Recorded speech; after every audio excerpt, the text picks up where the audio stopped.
What's up, everybody? It's Brandon from Box Office Banner and Cult Flick Symposium. I'm finally here to talk to you about Boy Kills World. And I think the only reason why I haven't posted a review for it yet is because I've been too busy watching it over and over again, okay? And let me just start out with saying I've seen this movie 4 times, okay? So that kind of piggybacks off of what I'm saying. It came out on Friday. I saw it Friday, Saturday, Sunday, Monday.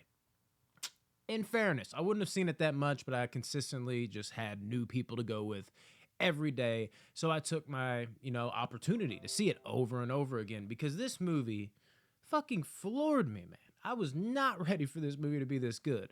But the overarching point of where I'm starting out, what I'm starting off with saying is go see this fucking movie because all 4 theater experiences is a bigger theater and none of them were packed and none of them were even like, kind of mediocrely packed. It was just like at most, the most we had in there with us with my grouping of people. At least, thank God they wanted to go. Or maybe I just talked them into it because I was like, I got to see this movie again. You got to see it. And then they watched it and they were happy they did. But it was like at most, like 2 families, or 2 groupings of people. I don't know if they were families.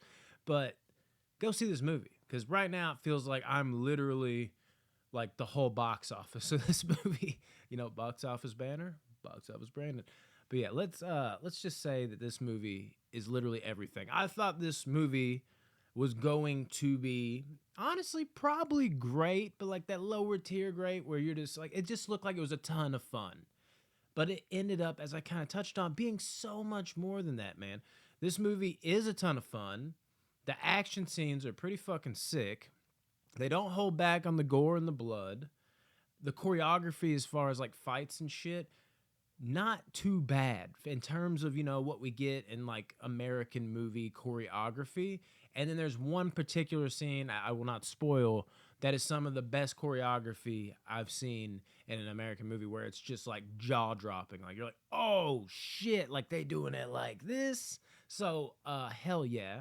Movie's also really fucking funny in spots, I thought. I think it's really well acted. Skarsgård does such a good job of not saying anything, but you believe that voice in his head is 110% him.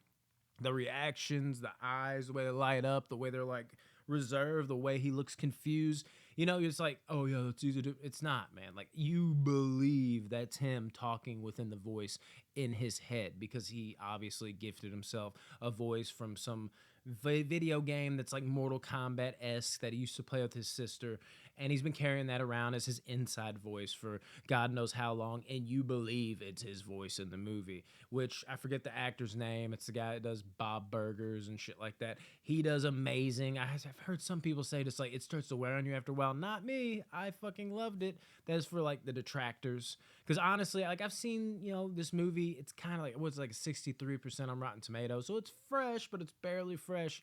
I've seen a lot of people, be half and half with this one, and I just do not understand it.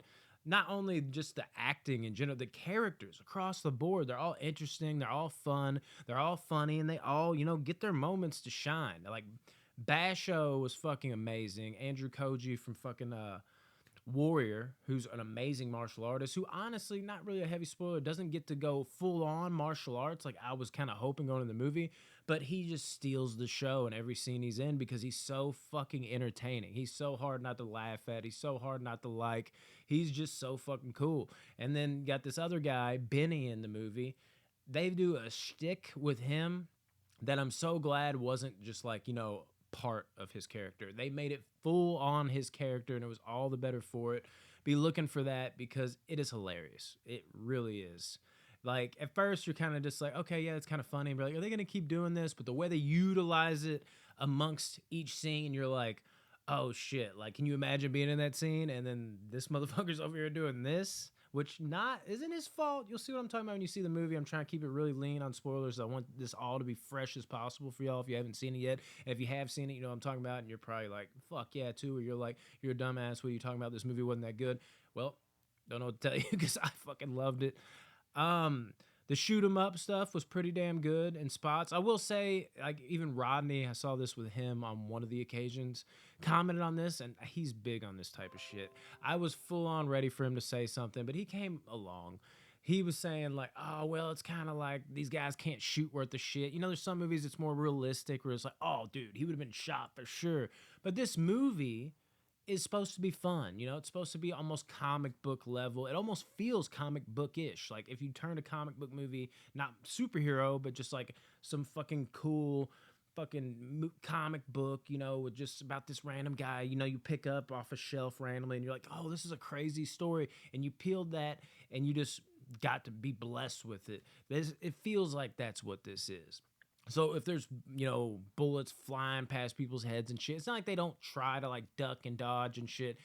It's not like he's just walking, you know. He's always fucking evading shit with like his style of fighting that he learned from Mad Dog, the shaman in this movie. I'm sorry, I still call him Mad Dog. He'll always be Mad Dog for me from the raid.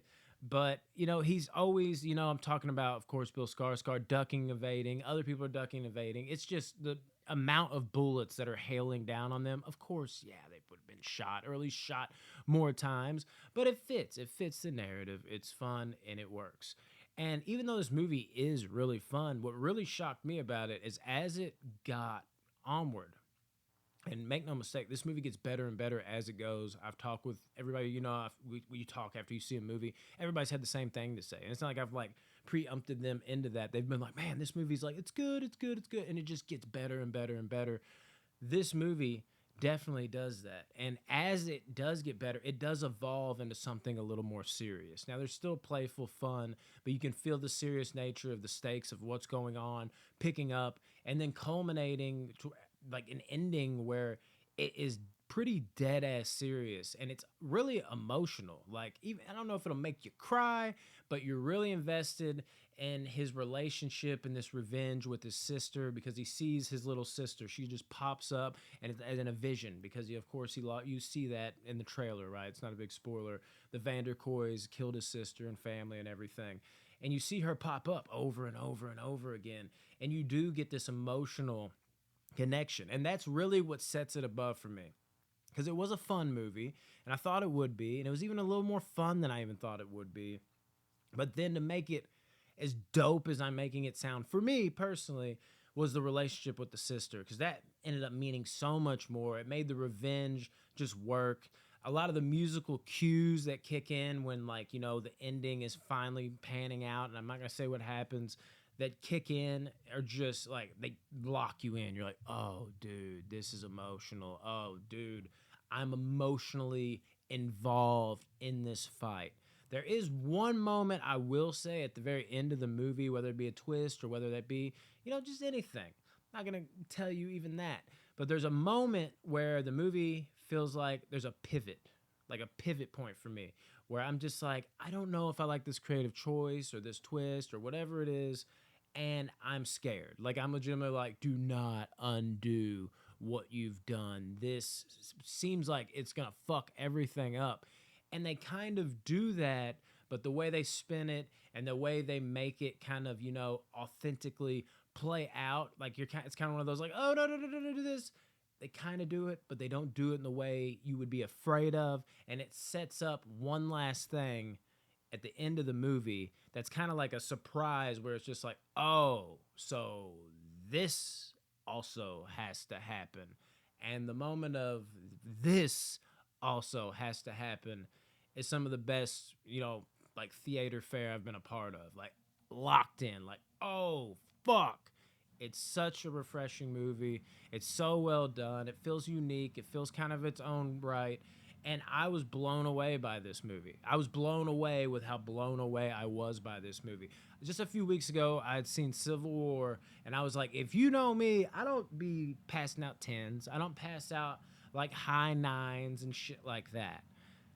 Civil War blew me away. Not to talk about that, but I'm just kind of giving, you know, reasoning for why I'm coming to this point, because Civil War was like a 9.7 out of 10 to me. I never do that. And literally after I said, I almost look like a liar because what, like a week later, 2 weeks later, I'm already like, I'm about to give out another 9.7 out of 10. Both of these movies, same month, you know, they're released, I believe, at least, you know, within weeks of each other. They both jumped into my top 50 movies of all time. Granted, this movie has a lot of me written all over it because, you know, I'm the guy that buys like all the Arrow and Scream Factory releases of like, oh, you didn't see that? I did. Or, you know, the few that I'm like, I missed that. Then I find like this old just cult classic that I'm just like, oh my God, how have I never seen this? This movie has that written all over it to me.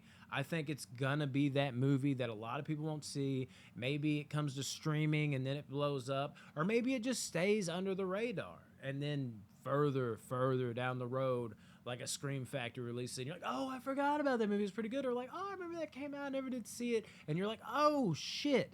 Because if this is your type of thing, I get it. Maybe this ain't for everybody, but if you saw the trailer and you were like, okay, it's good enough to see, I don't see any way you're not highly entertained by this movie and probably surprised by the little bit of extra you get. At least it had this effect on me, people. Boy Kills World shocked me. And Skarsgård going forward, this man has a little more action star in him than I expected. I'm a diehard Crow fan. I've always been a big Skarsgård fan, but I didn't really want to see him as the Crow, and the trailer's kind of iffy. But after I saw him in this movie with this action and the way he handled it, and the way Skarsgård's just a fucking dope actor. He don't get enough fucking credit. I'm just like, the action plus the acting. I mean, maybe like I'm more engaged and interested in the Crow remake now, even if the trailer was a little, you know, it's tough. It's tough. But Skarsgård going forward, I have got to see more of this man in action roles, because he had, it was a whole vibe, bro. I felt all his emotions without him saying a fucking word. And then when he was in action, it was fucking nice, bro. One particular scene in particular was just like, it was gnarly. I'm like, this is Skarsgård, right? Like I was like, ooh, like on the edge of my seat with it. He's got a fucking bright future in this type of shit, man. I'm very excited for what he can do going forward, and I'm very excited for you to check out this movie if you've been sleeping on it, which it's only been out for like a weekend. I'm gonna go back and see it a fifth time with more people, you know, that haven't seen it yet.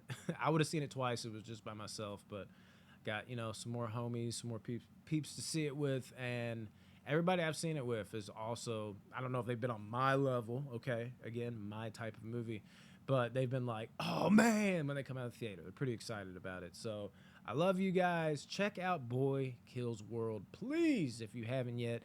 And you think, oh, that looks at least moderately good, because you might even be surprised with how good it is. And if you're like, I definitely got to see that, it does look great, my type of movie, it's going to give you even more, I bet. This movie, fucking dope, guys. 9.7 out of 10. I can't believe my fucking mouth, because this movie, and like I said, Civil War would have been my favorite movie of the year last year. And they came, like, if they came out last year, either one of them, take your pick.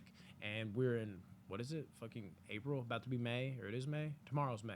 I don't know when I'm gonna release this. Tomorrow's May. So we're still real early in the year, and I'm looking at it like, what could dethrone these two movies? That's how great they were to me. Love you guys. Peace.